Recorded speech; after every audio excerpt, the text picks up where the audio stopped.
Sí, profe, se le escucha. Bien, vamos a cumplir con quienes han sido puntuales para engancharse, de manera que vamos a dar inicio a la clase de hoy, que como ven está referido a explicar de una manera sintética, de alguna forma, lo que significa la enfermedad periodontal, pero desde el punto de vista de su patogenia, porque ustedes han estado escuchando desde que comenzamos justamente este cuatrimestre en esta asignatura distintos aspectos referidos justamente a la enfermedad periodontal. Hemos dado consideraciones generales de la misma, hemos hablado de la clasificación de las enfermedades periodontales, particularmente hemos hecho hincapié en la última clasificación que se está utilizando actualmente de este tipo de patologías, y nos está quedando como para cerrar un poco el círculo de el temario general que se refiere a esta enfermedad, el mecanismo o algunos detalles referidos al mecanismo íntimo histopatológico de la enfermedad periodontal. Concretamente, ¿cómo es posible que de un surco gingival normal y de piezas dentarias perfectamente ubicadas en los maxilares se puedan llegar a grados importantes de infección y de inflamación de tejidos tanto blandos como particularmente luego los tejidos duros, que pueden llegar a provocar una destrucción, literalmente hablando, de ese soporte y llegar finalmente a la pérdida prácticamente espontánea de estas piezas dentarias, con todo lo que significa además algunas repercusiones a nivel general que puede llegar también a tener la enfermedad periodontal, cosa que ya también hemos hablado. Hemos dicho algunas relaciones con enfermedades sistémicas que justamente tienen como punto de partida las patologías periódicas. Entonces, ahora lo que vamos a dejar lo más claro posible es cómo se va provocando en detalle ese daño que termina luego por provocar una alteración en los tejidos blandos, o sea, en encía particularmente en principio, y luego ya a los tejidos duros, y decía, con la consecuencia final que puede tener la pérdida de las piezas dentarias. Entonces, recordemos que el punto de partida de la patología periodontal está dado justamente en una inflamación gingival que aparece como reacción a la agresión bacteriana.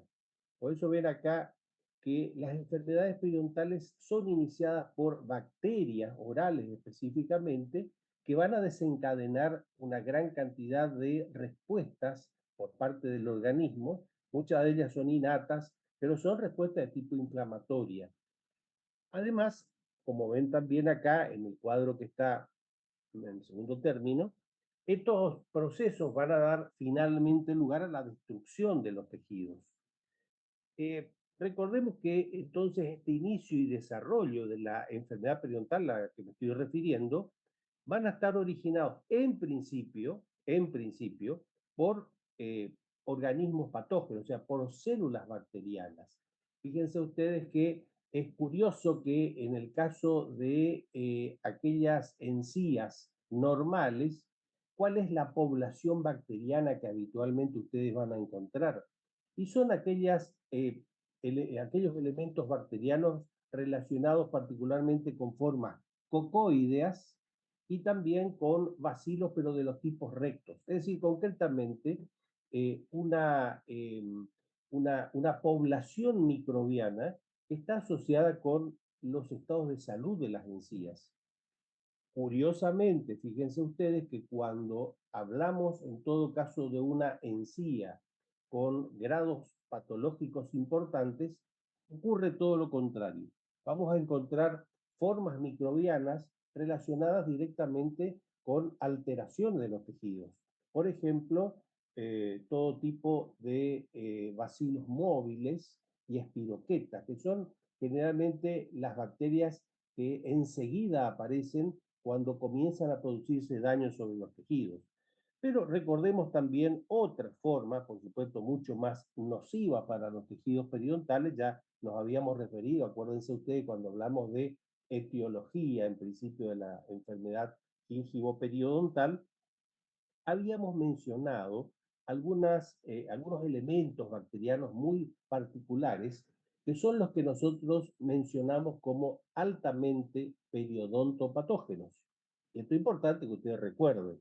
Por ejemplo, hablamos de Porphyromonas gingivalis, hablamos de Prevotella intermedia, de Tanerelas forsythensis o Forsythus, también de el Agregatibacter actinomycetem connicans, ¿recuerdan ustedes?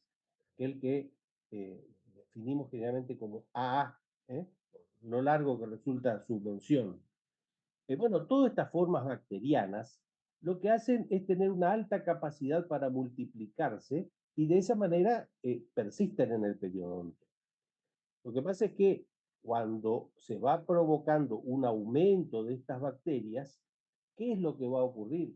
Se activa una respuesta inmunitaria inflamatoria que si no se resuelve rápidamente, y por eso es importante cuando hablamos de no solamente el diagnóstico precoz, sino que el tratamiento inmediato de estas patologías, sobre todo cuando están en sus primeros estadios, porque son los estadios absolutamente reversibles. Cuando nosotros diagnosticamos rápido la patología en el estado incluso gingival, que es lógicamente el más precoz, si instauramos de manera inmediata el tratamiento, con seguridad la respuesta va a ser muy favorable y de manera inmediata. ¿Sí? Bueno, ahora, el aumento de bacterias, decía yo, va a provocar una respuesta inmunitaria por parte del organismo y si eso, por supuesto, no es tratado de manera conveniente y rápidamente, eso se va a transformar en un proceso crónico y bueno, a partir de allí, lógicamente, va empeorando todo el cuadro y sabemos a dónde vamos a llegar a finalizar. Ahora, esta pregunta que yo pongo acá al final de esta imagen, dice, ¿solo las bacterias van a ser responsables de la periodontitis? Acá nosotros recordemos que hay, como dice acá el letrero, los datos disponibles sugieren que las enfermedades periodontales en realidad son enfermedades multifactoriales. Lo que pasa, como ven acá también, hay factores que van a amplificar todo este proceso inflamatorio que se da en determinadas personas, por lo que hay que tener en cuenta, además de la presencia de estos elementos bacterianos a los que me estoy refiriendo, este detalle que se refiere a la susceptibilidad del paciente, que, como bien dice acá, es uno de los factores más importantes que van a determinar el resultado finalmente de el grado de enfermedad periodontal que pueda llegar a darse. Hoy en día, por ejemplo, se sabe que esta prevalencia y el agravamiento de este cuadro, de la enfermedad periodontal me estoy refiriendo, se puede deber también, o de hecho se debe, a factores adicionales a estos elementos microbianos que lógicamente deben estar presentes para desencadenar el cuadro inflamatorio primero e infeccioso después. Entonces, sabemos entonces que esa prevalencia está relacionado a factores, por ejemplo, genéticos, a estados inmunológicos del paciente. Hay pacientes que están eventualmente atravesando de manera circunstancial alguna situación inmunológica deficiente y eso lo predispone mucho más que otros pacientes que en términos generales son, digamos, sanos. Entonces, tengamos en cuenta estos detalles. Entonces, por un lado, la genética, el estado inmunológico, decía también algunas otras situaciones como problemas hormonales o enfermedades sistémicas. Recuerden, cuando hablamos de las relaciones entre la periodontitis y enfermedades sistémicas, habíamos mencionado como una de las más importantes a la diabetes. Efectivamente, ya habíamos explicado incluso por qué motivo la diabetes da mayor susceptibilidad a la persona de padecer una enfermedad periodontal. También las patologías cardiovasculares, recuerdan ustedes. No solamente la importancia que tienen las bacterias que participan en la actividad de las patologías cardiovasculares de ida y de vuelta. Recuerdan ustedes que hay bacterias que tienen su punto de partida precisamente en las bolsas periodontales y que por vía hemática, recuerden, pueden llegar a instalarse en válvulas cardíacas o en tejido cardíaco en general, con la consecuente situación grave que esto puede llegar a traer para las personas. Bueno, esto también hay que tener en cuenta entonces.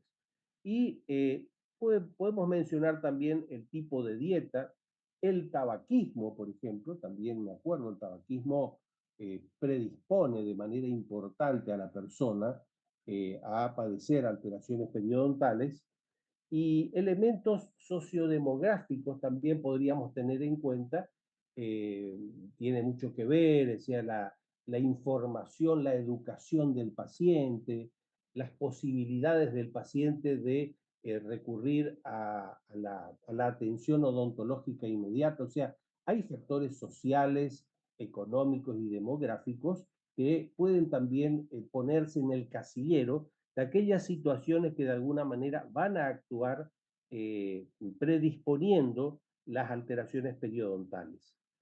Eh, Vamos a pasar a la siguiente imagen. A partir de ahí, nosotros tenemos que tener en cuenta que puede llegar a producirse todo un cuadro de fenómenos inmunológicos que van a despertar justamente en los tejidos periodontales una serie de reacciones. ¿A partir de dónde? Fundamentalmente a partir de la presencia de bacterias y de sus productos. Ahí comenzaría toda esta cascada inmunológica que va a traer finalmente como consecuencia la destrucción de los tejidos periodontales. Por eso hablábamos, las bacterias sí son muy importantes, pero lo que acabo de mencionar hace un momento respecto de la susceptibilidad, no dejen de tener en cuenta, porque vamos a encontrarnos muchas veces, de hecho, es probable que ya en la atención que ustedes están realizando en la clínica han observado de pacientes que tienen aparentemente un componente bacteriano importante alojado en sus surcos o en sus encías, y sin embargo quizás el deterioro periodontal no está relacionado a esa cantidad de elementos irritantes que pueda estar teniendo. Entonces, por eso decía, eh, incluso existe una máxima, ¿no? En periodoncia que habla de que la enfermedad periodontal no la hace el que quiere, sino el que puede. Poco relacionando con esto. Hay que tener en cuenta entonces que esa susceptibilidad es muy importante. Pero fundamentalmente como punto de partida, si hay cierta susceptibilidad, esta presencia de bacterias va a ser fundamental para el inicio de toda esta cascada de situaciones de lesión que van a llegar a darse posteriormente. Entonces, estos factores se van a ir combinando, por supuesto. Entonces, esta respuesta inicial a nivel local se va a dar ante la presencia, como decía, de bacterias y de sus productos, que qué es lo que van a hacer. Y acá la flecha le está indicando, van a producir una activación de la inmunidad innata del individuo. Entonces, la respuesta inicial va a ser a la presencia de bacterias y de sus productos la activación de la inmunidad innata. ¿Qué significa esto? Que esto va a resultar en la liberación, a partir de ese momento, se van a empezar a liberar una gran cantidad de elementos que se llaman mediadores. ¿eh? Por eso cuando hablamos de bacterias y sus productos, el daño que en realidad producen de manera efectiva es la liberación de mediadores. Acuérdense de este detalle. Por ejemplo, si tenemos que mencionar cuáles serían esos mediadores, altas concentraciones, por ejemplo, de citocinas, de quimiosinas, óxido nítrico podríamos mencionar también, prostaglandina, sobre todo la prostaglandina E2, que es la que más frecuentemente va a actuar como mediador, tromboxanos, leucotrienos, también metaloproteasas de la matriz. Ustedes van a ver en los libros con las siglas MMPP, por ejemplo, o MMP, son las metaloproteasas de la matriz. Bueno, todos estos mediadores que yo estoy mencionando, lo que son sintetizados de dónde, o sea, de dónde aparecen. porque las bacterias actúan, los productos bacterianos actúan, pero actúan sobre qué elementos para que se liberen estos mediadores. Sobre las células epiteliales, también sobre los leucocitos, sobre los linfocitos, sobre los fibroblastos. Entonces, toda esta cadena es la que se va a ir dando para terminar finalmente en este cuadro que es el de la inflamación periodontal. ¿Alguna pregunta hasta ahora, por favor? ¿Se está entendiendo un poco lo que les estoy explicando? Sí, profe. Sí.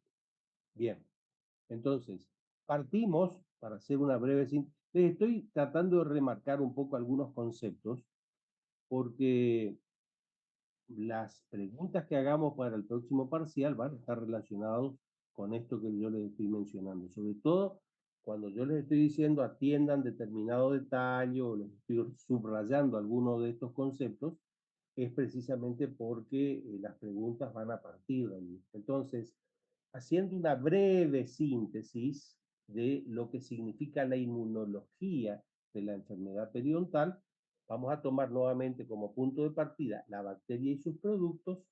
Estos elementos producen la activación de esto que se llama inmunidad innata. ¿Qué significa inmunidad innata? Que es la inmunidad que está presente en todos los individuos, ¿no? De inmediato el organismo reacciona defendiéndose. Eso es la inmunidad innata. ¿Cómo reacciona? ¿Qué es la activación de esta inmunidad? Liberación de mediadores. Entonces, todas estas sustancias son las que finalmente van a actuar en detrimento de los tejidos y va a ir llegando primero a un cuadro de inflamación periodontal, como ven acá, y eso lógicamente es lo que daña a las fibras, como veremos ahora luego cuando expliquemos cómo se van provocando justamente esas alteraciones.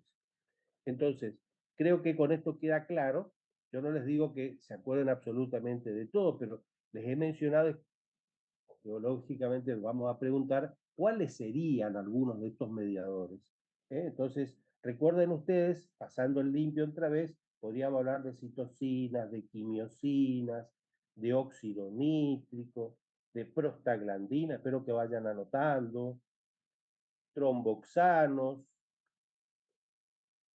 había dicho la MMP, que es la metaloproteasa de la matriz. Todos estos, ¿de dónde salen? Salen de células específicas, como ser, por ejemplo, las células epiteliales, salen de leucocitos, salen de linfocitos, salen de los fibroblastos. Todas estas células están presentes justamente en el tejido gingival. Entonces, a partir de allí van a ir saliendo estos mediadores. En realidad, bajo condiciones de salud relativamente normales, si ocurre esto, la inflamación va a entrar a un ciclo de resolución casi espontánea. O sea, si todo este producto, perdón, toda esta cascada funciona adecuadamente, la inmunidad del paciente va a hacer que de alguna manera todos estos elementos reaccionen y se establezca una neutralización del proceso patológico y vuelve todo a la normalidad. Ahora, si se instala y queda de manera crónica, es donde empieza a darse justamente la destrucción de todos los tejidos. Por eso hablamos de que las enfermedades periodontales son enfermedades que si tiene una característica que debemos destacar es la cronicidad. Son enfermedades que cuando nosotros observamos algunos de los resultados, algunas de las situaciones particulares que podemos mirar nosotros en el periodonto, en la encía de un paciente, bueno, son lesiones que no comenzaron ayer ni hace una semana. Son lesiones que se instalaron hace mucho tiempo y que avanzan o no, o avanzan más rápido o menos, según justamente esto que yo les estoy mencionando ahora, que es el poder inmunológico o defensivo que tiene el organismo de determinadas personas. Principios de 1970, dos autores, Page y Schroeder, publicaron estudios histológicos muy mencionados, clásicos, por eso dice acá en lo que es la progresión de la enfermedad periodontal. Y este es el otro detalle que también es importante a tener, porque en este trabajo, que todavía lógicamente se tiene muy en cuenta, se describe a la lesión periodontal a través de varios estadios. En general, en total son 4 estadios que tenemos que tener en cuenta también y tenemos que tomar nota de. El primer estadio mencionado por Page y Schroeder es la lesión inicial. ¿eh? La lesión inicial es esta que yo les mencioné hace un momento, que es la que se instala en el tejido gingival, debido fundamentalmente, yo les había dicho, a la agresión bacteriana. Esa es la lesión inicial. Solo el margen de la encía es el que está alterado en ese caso, tanto del lado externo como del lado interno, porque el tapiz interno, el epitelio interno de ese surco gingival comienza a alterarse ya en este estadio, en la lesión inicial. ¿Esto cuándo ocurre? Aproximadamente entre 2 y 4 días después de que no haya una adecuada higiene oral por parte de la persona. En esta etapa, como ven, podemos ver algunos neutrófilos del epitelio de unión que ya están en el proceso de migración en el surco. En realidad, lo que tenemos que tener en cuenta, que en el caso del periodonto, en este estadio inicial, vamos a ver hallazgos histológicos muy particulares. La lesión inicial en este primer tejido que se da, digamos que es en el tejido gingival, eh, eh, se altera básicamente el epitelio, ¿verdad? Ya debido a que sus características proporcionan una barrera de defensa inicialmente, pero estas células epiteliales que están en ese sitio van a empezar a producir y secretar péptidos antimicrobianos, y esa es, digamos, la primer función desde el punto de vista defensivo que tiene la encía, porque van a generar sustancias como péptidos antimicrobianos y, por ejemplo, la defensina es uno, la defensina, las citocinas inflamatorias, te van a empezar a ver, y ahora les voy a mencionar, por ejemplo, las interleuquinas, tienen distinta numeración, pero entre la 1 y la 6, por ejemplo, las interleuquinas, van a empezar a aparecer. Son todos elementos que van a ser secretados, como dije recién, por las células epiteliales como consecuencia a la agresión que están notando por parte de las bacterias que están allí. Vamos a empezar a ver nosotros desde el punto de vista histológico infiltración de polimorfonucleares neutrófilos en ese epitelio, células también con un alto predominio de polimorfonucleares neutrófilos. Vamos a empezar a ver ya una pérdida de colágeno perivascular y finalmente se empieza a dar una alteración, pero de la parte coronal del epitelio de unión. Entonces, todavía el epitelio de unión no recibe una agresión efectiva. Todo está localizado exclusivamente a lo que sería el margen de la encía. Por eso le dije, tanto del lado externo como del lado interno. Allí empiezan a notarse estos cambios. Reitero, estamos en presencia de lo que se llama la lesión inicial. El segundo grado sería el de la lesión precoz. Esto ya posterior a los 4 o 5 días, en que no se hace absolutamente o no se toma ninguna precaución respecto de esta situación y sobre todo no se higieniza como corresponde a la encía, ya esto va a continuar agravándose y se establece lo que se llama la lesión precoz, que se mantiene aproximadamente hasta los 14 días. A partir de allí ya el cuadro se agrava y pasa a llamarse de otra manera. En este caso, cuando hay una lesión precoz, el examen histológico muestra estos cambios que ustedes están observando allí, ¿verdad? Esta es la lesión precoz. En otros casos, en otros libros pueden encontrar como lesión temprana también, ¿verdad? Acá la respuesta inflamatoria se va a llevar a cabo ya en la lámina gingival, o sea, en el tejido conectivo. Allí están los macrófagos que se van a activar debido a la presencia de esas citocinas que van a comenzar a crecer en número, los elementos que habíamos mencionado hace un momento, que son los que provienen del epitelio, de las células epiteliales, Lo único que va a ocurrir allí es que van a agravarse la situación de que aumentan la cantidad, la concentración tanto de citocinas como, por ejemplo, de prostaglandinas o de quimiosinas.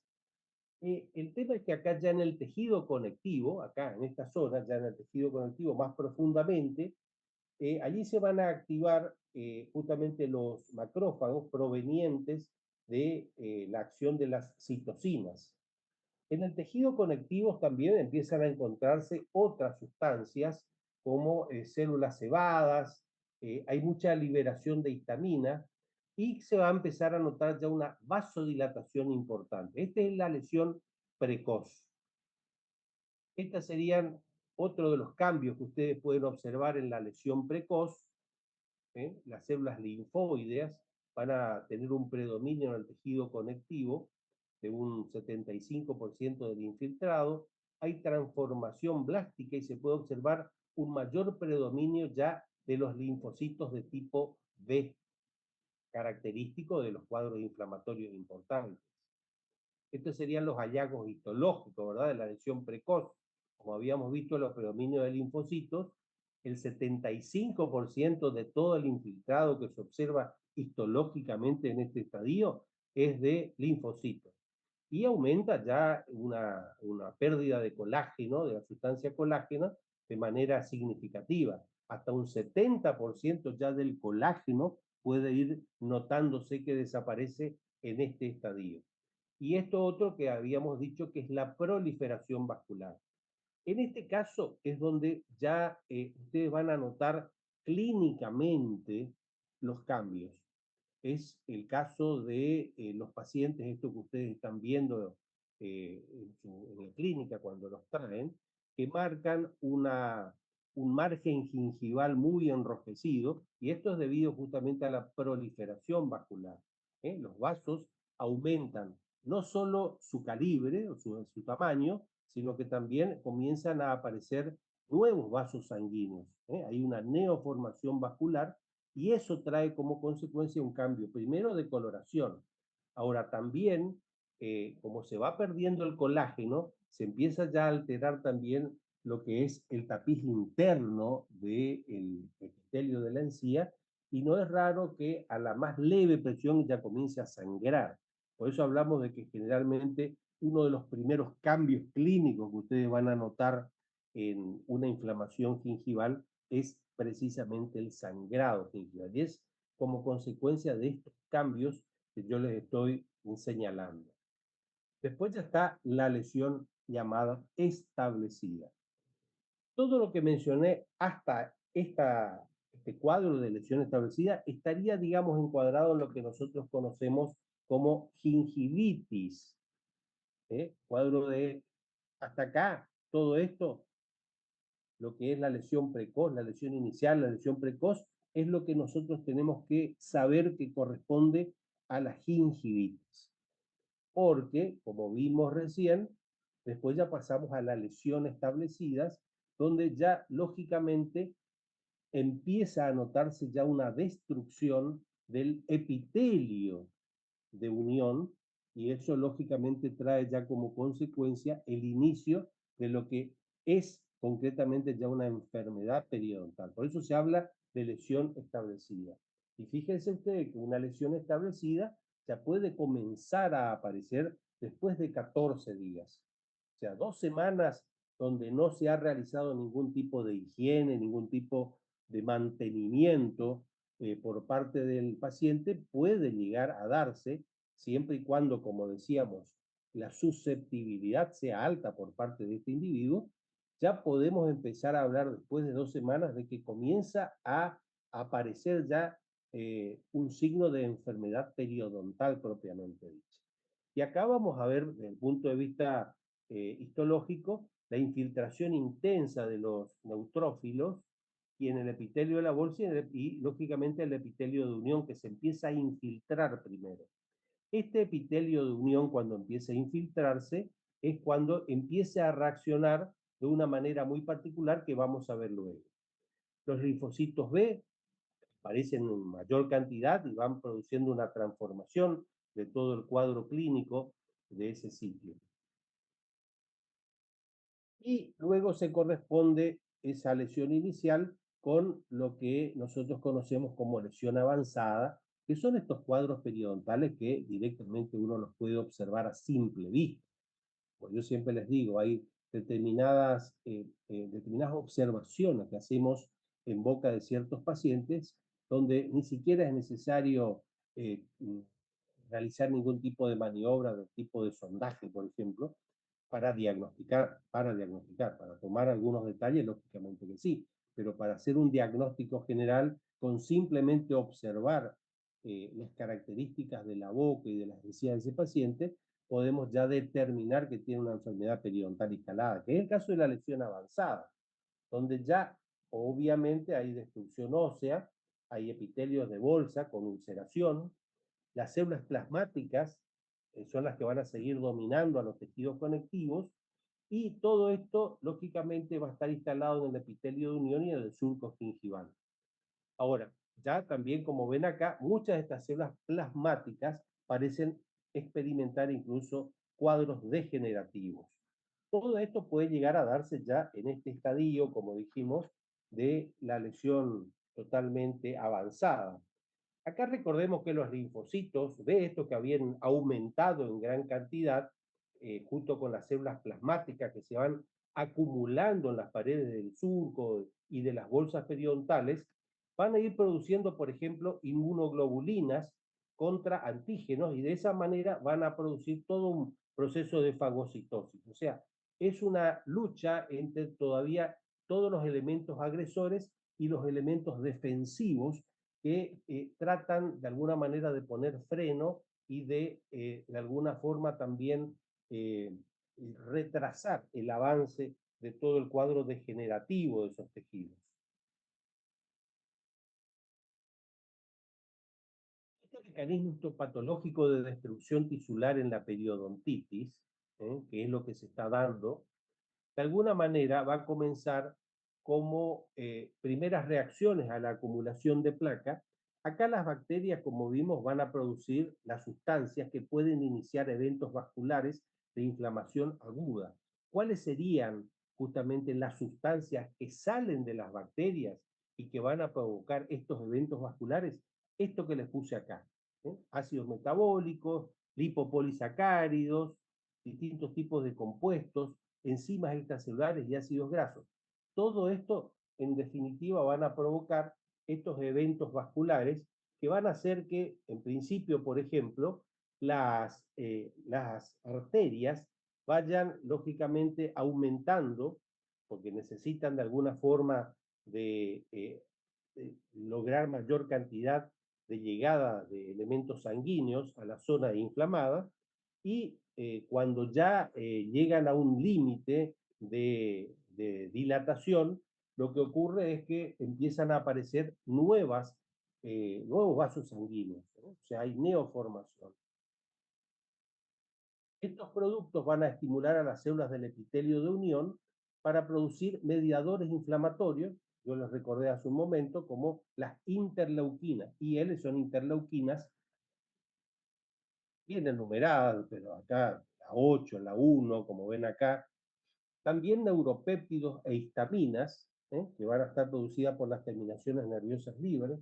Esto va a provocar también efectos vasculares en las zonas. Van a haber producción de mastocitos alrededor de los vasos sanguíneos.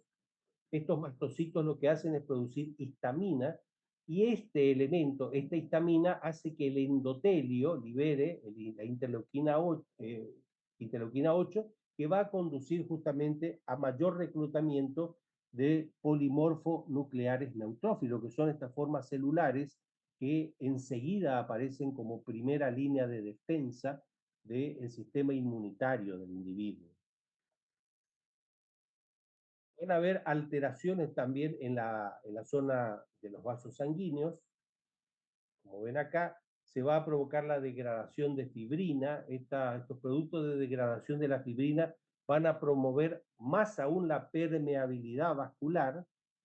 Esta permeabilidad vascular es la que luego, ven, acá dice los vasos que van proliferando, se altera la morfología de todos esos vasos sanguíneos, porque lógicamente van a ir provocándose mayor cantidad, mayor número de vasos sanguíneos en un sitio que lógicamente comienza a quedar chico para semejante cantidad de vasos sanguíneos. Por eso muchos de estos vasos alteran su morfología y se ingurgitan unos sobre otros, provocando lógicamente una gran dilatación de todo el tejido. Por eso ustedes van a notar desde el punto de vista clínico, cuando comprimen esas encías que están en estos estadios, una suerte de edema, o sea, es un tejido blando, yo siempre le suelo decir, es blando y depresible, justamente por presencia de todo ese edema. Está dado por esa gran cantidad de afluencia sanguínea, pero además es tanta la cantidad de elementos que muchos de esos elementos vasculares comienzan lógicamente a eh, salirse ya del caudal circulatorio, van hacia los tejidos circundantes. O sea, se llena de líquido y eso es justamente el inicio del edema en el tejido. La iniciación de la respuesta celular contra las bacterias y sus productos van a empezar a aparecer distintos tipos de sustancias ya más complejas, como esta que ven acá, que se llama C5A. La C5A es una llamada anafilotoxina. ¿Qué es una anafilotoxina? Es un péptido de complemento que se va a producir cuando se activa el sistema de complemento. El sistema de complemento es todo esta generación o esta catarata que se produce de situaciones tendientes, lógicamente, a actuar de manera defensiva. Entonces, ese es el sistema de complemento. Cuando se activa el sistema de complemento, aparece una serie de sustancias y uno es el péptido, que lo que hace este péptido es producir lisis de bacterias. O sea, concretamente lo que hace es el C5A actúa como una respuesta inmune de defensa. Y macrófagos que también son activados, como en este caso, hay liberación de mayor cantidad de quimiotaxinas, hay rantes, como ven acá, que les puse acá la flechita para que ustedes sepan que los rantes son las quimiosinas. Las quimiosinas son proteínas de bajo peso molecular, pero son sustancias que van apareciendo, que se van liberando, todo como consecuencia, fíjense ustedes, de esa irritación que se va a ir produciendo sobre los tejidos. Y esto trae como consecuencia final la iniciación de la descomposición del tejido conjuntivo. ¿Por qué? Cuando dura mucho toda esta respuesta inflamatoria, o sea, cuando no se puede resolver de manera lo más rápida posible, ese infiltrado inflamatorio que está dominado por los linfocitos, por otro tipo de linfocitos que son los T, que están ya implicados en la regulación de la respuesta inmune, también ayudan en todo esto a la iniciación de la respuesta de los linfocitos B, que va a conducir a la formación de anticuerpos. Esta es la respuesta de estos linfocitos que yo les decía, la respuesta que hacen de los linfocitos T, que liberan una gran cantidad de interleucinas o interleuquinas, también este elemento que es el factor de necrosis tumoral. Estas citocinas que son liberadas por otros elementos que son los T-cells, activan los macrófagos presentes en toda la inflamación crónica. Es importante, como ven acá, también el papel en la presentación de antígenos y se sintetizan una gran cantidad de anticuerpos que van a ser los responsables de toda la respuesta humoral y además de la aparición de células plasmáticas maduras que pueden ser vistos en gran cantidad en el tejido cuando esa inflamación ya ha sido crónica, ya es crónica evidentemente. La proliferación de células plasmáticas es muy importante. Por eso se habla de infiltrados linfoplasmocitarios, ¿no? O sea, son una gran cantidad de linfocitos y células plasmáticas, característica esta población de elementos en aquellos tejidos ya de inflamación crónica. Los polimorfos nucleares neutrófilos se activan, como vimos recién, y los fibroblastos también están activados. producen el, las, pro- las metaloproteinasas de la matriz, algunas sustancias inhibidoras y alteraciones del tejido conectivo. Esto va a traer como consecuencia, y ahí comienza la alteración concretamente de lo que es el epitelio de unión. Ahí comienza a darse ya la pérdida de inserción inicial. Este tejido conectivo está todavía a nivel, por ejemplo, de el límite anelo-cementario, un poquito por debajo del mismo. Cuando comienza a ser infiltrado por todos estos elementos, estas células inmunológicamente activas, va a ir produciéndose una degradación de ese tejido conectivo. ¿Mm?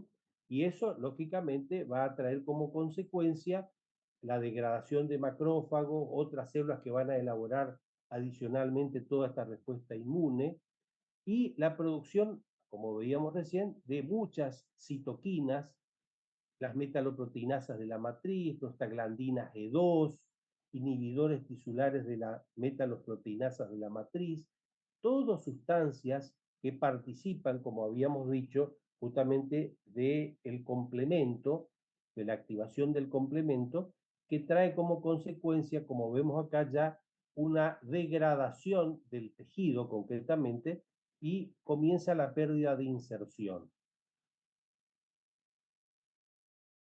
Para llegar finalmente a lo que nosotros conocemos como bolsa periodontal.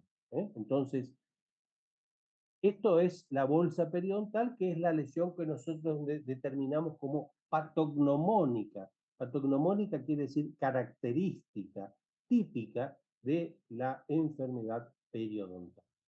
Y si tuviéramos que describir de alguna manera o definir la bolsa periodontal, recuerden ustedes que es la profundización patológica de lo que es el surco gingival.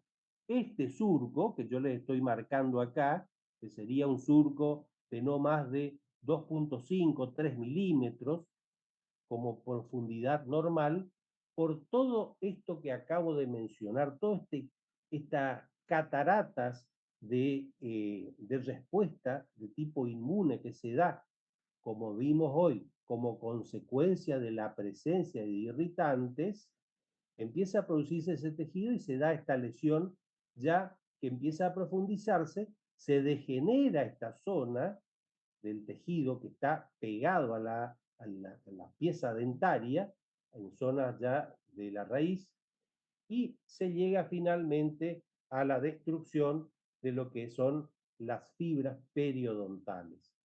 Primero empieza a perderse todo el sistema de fibras de la encía, las fibras gingivales, son las primeras que sufren la degradación y la destrucción. Estas fibras, además de este surco infectado e inflamado luego, todo este contenido inflamatorio ocurre que comienza a llenar la zona correspondiente al tejido conjuntivo de la encía y va provocando una alteración ya de toda esta área, de toda esta zona.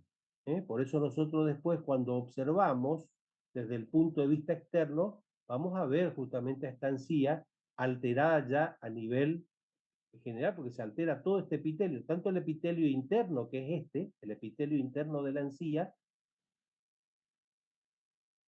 se altera el epitelio interno de la encía, se pierde esta línea defensiva y todo este contenido infeccioso inflamatorio ingresa directamente al tejido conectivo y va provocando la destrucción del mismo. Esta destrucción se profundiza, se llega a lo que son los ligamentos periodontales y se establece ya justamente la presencia de lo que conocemos como bolsa periodontal. Esta es la lesión, decía, característica y patognomónica de la enfermedad periodontal y es lo que obviamente tenemos que tratar lo más rápido posible para tratar lógicamente de devolver la mayor normalidad a estos tejidos.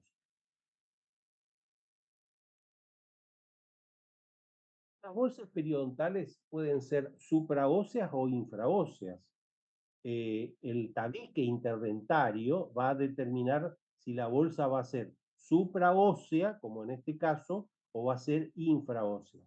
Cuando el fondo de la bolsa todavía es coronario a lo que es el tabique interdentario, es una bolsa supraósea.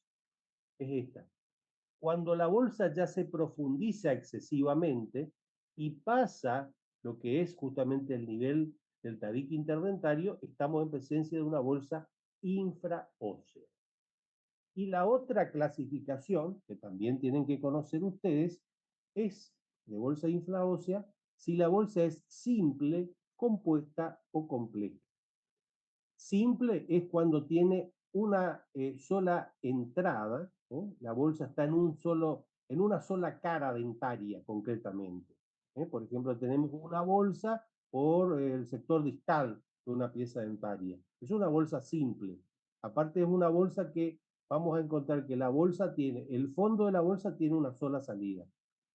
Es compuesta cuando ya afecta a más de una porción o una cara del diente. Entonces vamos a encontrar que la bolsa compuesta va a poder tener un fondo por lingual o palatino y otro por distal, por ejemplo. Ya es una bolsa compuesta. En definitiva, más de una cara del diente tiene que estar afectando. Y compleja cuando afecta más de dos caras, que se da lógicamente cuando está afectando prácticamente en todas las zonas o en todas las caras. Puede tener una bolsa compleja sin embargo, una sola vía de salida. Sin embargo, puede estar el fondo de la bolsa en otras caras que no tengan salida directa. Esas pueden ser también bolsas de tipo compleja, que afectan entonces varias caras, pero tiene una sola salida hacia el exterior. Se suele decir también que son bolsas de tipo serpinginosa, o sea, serpinginosa viene de serpiente, o sea, es como una lesión que da vuelta alrededor del diente y sale en una sola cara. Esa es la clasificación de las bolsas periodontales. Y lo otro que es importante tener en cuenta también es las características clínicas que podemos observar nosotros cuando estamos en presencia de una bolsa periodontal. Antes que nada, recordemos que lo que va a hacer que determinemos la presencia o no de la bolsa periodontal y también de darnos algunas características topográficas de la misma, o sea, de cómo es la morfología de esa bolsa, recordemos que es ni más ni menos que el sondaje. Con el procedimiento del sondaje, que ya se les ha indicado de qué manera se realiza, nosotros podemos definir concretamente si hay o no presencia de bolsa periodontal. Recordemos que cuando esa sonda periodontal ingresa más allá de los 4 milímetros o 5 milímetros, lógicamente ya estamos concretamente en presencia de un desplazamiento del epitelio de unión en sentido apical y eso da lugar ya a la presencia de una bolsa periodontal. Las características clínicas que podríamos llegar a notar nosotros es que nos encontramos con una pared gingival que puede presentar varios grados de tonalidad rojo-azulada, puede ser flácida, puede tener una superficie lisa y brillante y puede ser hundida a la presión. Nosotros tendríamos que tomar un instrumento, por ejemplo el espejo, con el mango del espejo podemos apretar ligeramente la zona y ver si se hunde o no a esa presión ese tejido. Ese cambio de color que ustedes pueden llegar a observar es consecuencia de alteraciones circulatorias. O sea, ya si hay un estancamiento circulatorio, lógicamente el color puede ser de una tonalidad rojo intenso. Si ese estancamiento lleva mucho tiempo, ya hay también presencia de determinada degeneración de elementos sanguíneos, y eso va a traer como consecuencia una tonalidad ya más subida, no va a ser una tonalidad rojo intensa, sino más bien rojo azulada, ¿verdad? Se va descomponiendo el contenido de la sangre que está acumulada en el lugar y va cambiando de tonalidad. Puede ser una tonalidad ya mucho más oscura. Eso es por el estancamiento circulatorio. Si nosotros notamos flacidez en el tejido, Eso es como consecuencia de que de los vasos sanguíneos comienza a salir líquido hacia los tejidos, se llena de líquido justamente esos tejidos, el tejido que está alrededor del vaso sanguíneo, es decir, el tejido perivascular, y eso trae como consecuencia el edema. Entonces, la flacidez y el hundimiento que puede haber a la presión de este tejido es como consecuencia del edema. Y cuando hay una superficie lisa y brillante, esto es porque se produce una destrucción de los tejidos y una atrofia del tejido epitelial. Entonces aparece como una superficie lisa y brillante el área que rodea a lo que es la bolsa periodontal. La otra característica clínica que nos puede llamar la atención con menor frecuencia de la pared gingival puede ser rosada y firme, que muchas veces podemos llegar a encontrar esta situación. Esto es como consecuencia de que en vez de haber cambios degenerativos, o sea, cambios de destrucción de tejido, la reacción que hace es de un cambio fibrótico. El tejido o los fibroblastos empiezan a producir mayor cantidad de fibras y entonces eh, va a ser mayor cantidad los cambios fibróticos por sobre los cambios exudativos y degenerativos. Entonces, eso va a notarse en que la pared gingival aparece rosada y firme, como si fuera un tejido sano. Sin embargo, colocamos una sonda periodontal y vamos a observar muchas veces una profundidad importante. Esto es como consecuencia, y tengan en cuenta este detalle, porque pueden llegar a encontrarse con esta situación. Entonces, por fuera es un tejido que aparece con una coloración y una consistencia normal, pero sin embargo hay un desplazamiento del epitelio de unión y presencia de bolsa periodontal. Aparte de ese, a pesar de ese aspecto externo aparentemente sano, ¿verdad? Puede haber una bolsa invariablemente y presentar una degeneración de tejido, pero de forma interna, no hacia los tejidos externos. Por eso se ve aparentemente normal por fuera, pero internamente hay presencia de una bolsa. Puede haber hemorragia al sondeo, simplemente al realizar el sondeo, inmediatamente podemos llegar a notar una gota de sangre. Esa facilidad de sangrado se debe a que hay una mayor irrigación, lo cual es propio de todo un tejido inflamado. Además hay un gran acúmulo de vasos y muchos de estos, como les dije hoy, están ya ingurgitados. Entonces esos vasos que están completamente dilatados, a veces uno los presiona ligeramente, ya se rompen y empiezan a sangrar. Después puede haber dolor, también muchas veces ustedes van a notar que al colocar la sonda el paciente experimenta un signo de dolor. Esto como consecuencia de por la ulceración que se da en la parte interna del tejido, el epitelio está ulcerado y al estar ulcerado quedan expuestos a muchas terminaciones nerviosas. Tengan en cuenta ese detalle. Y después puede haber también en muchos casos, puede haber pus, aplicando una presión digital. Bueno, esto en realidad, si aparece pus, en realidad es parte más de una degeneración de los tejidos que determina que la inflamación en este caso sea una inflamación supurativa de la pared interna nada más.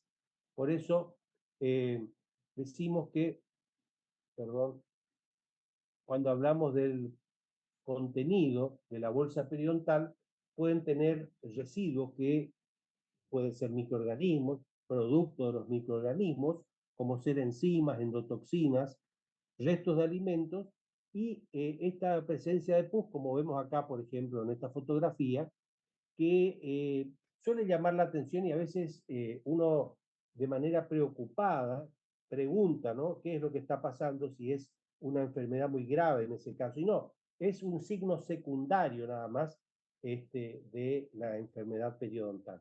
No determina gravedad de enfermedad periodontal que haya presencia de pus.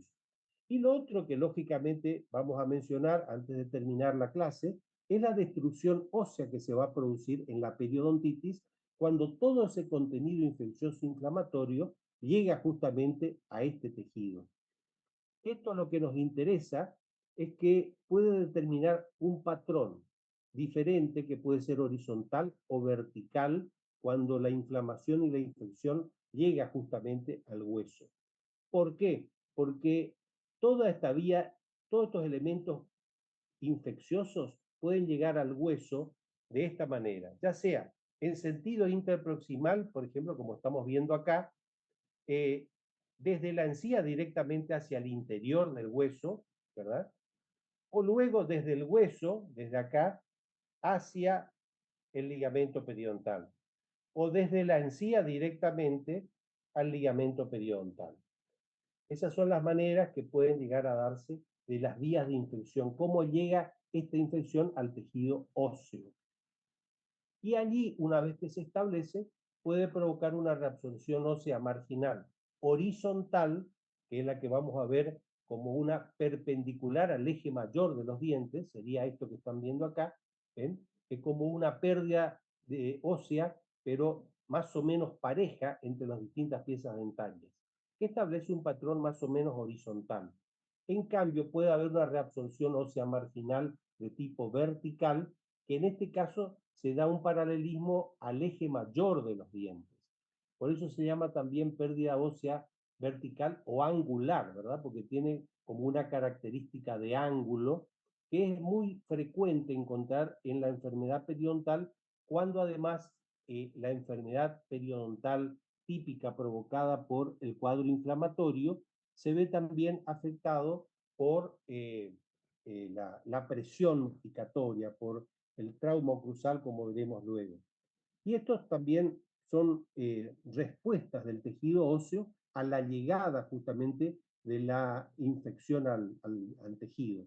Se pueden dar defectos de una pared, defectos de dos paredes o de tres paredes, que serían ya los defectos complejos. El defecto de una pared, como ven acá, es cuando queda, nosotros establecemos el número de paredes de acuerdo a las paredes que quedan todavía sanas, diríamos así. Entonces, en este caso, por ejemplo, vemos que quedó una sola pared, entonces defecto de una pared. En este caso vemos el diente y dos paredes que quedan todavía íntegras, por eso hablamos de dos paredes. O puede ser un defecto de tres paredes o de tipo complejo.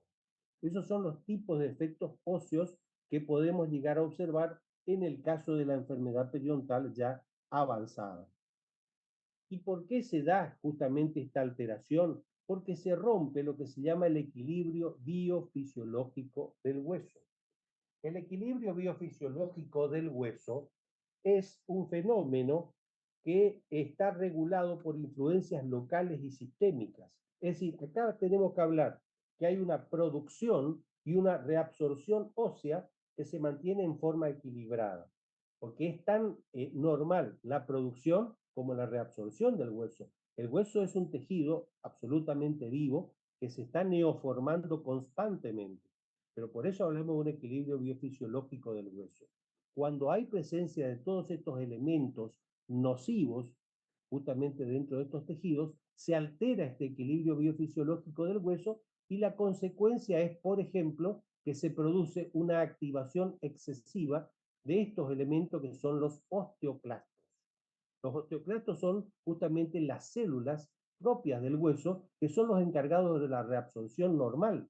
Pero ¿qué pasa? Hay mayor cantidad de osteoclastos que de osteoblastos, entonces va a predominar en este caso la reabsorción, o sea, la pérdida de hueso por sobre la formación. Cuando se rompe este equilibrio biofisiológico es donde empiezan justamente a producirse las alteraciones en el hueso, que también pueden ser producidos, por ejemplo, por el trauma oclusal, que son aquellas presiones o tensiones excesivas que reciben justamente las piezas dentarias y que primero se transmite solamente al ligamento periodontal, pero luego también al tejido óseo, al tejido de soporte.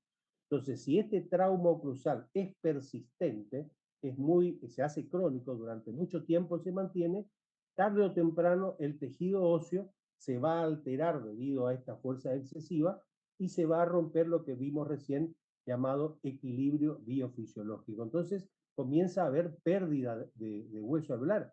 Pero fíjense ustedes que muchas veces es una pérdida Ustedes pueden llegar a notar porque el diente tiene movilidad o en un estudio radiográfico que no obedece en realidad a la presencia de un factor inflamatorio, en general un factor de tipo infeccioso me refiero, sino obedece a un factor traumático. Lo que ocurre es que muchas veces esa pérdida ósea va generando espacios internos que lógicamente aprovechan las bacterias para introducirse y generan un trauma de tipo secundario, ¿verdad? O sea, no solamente el trauma es debido en ese caso a la presencia de la presión excesiva o de la tensión, sino que también a el cuadro inflamatorio que inducen justamente las bacterias. Esta sería la bibliografía que yo les sugiero. En Periodontología Clínica de Carranza, en la edición 11, está perfectamente eh, descrito todo lo que acabo de mencionar. Y les sugiero justamente que, de acuerdo a los puntos que hemos tratado en esta clase, puedan de alguna manera también incrementar un poquito este conocimiento que tratamos de establecer para que ustedes vayan teniendo una idea y una comprensión un poco más al detalle de lo que es justamente la enfermedad periodontal, en este caso, como hemos visto, desde el punto de vista de su mecanismo patogénico. Les agradezco la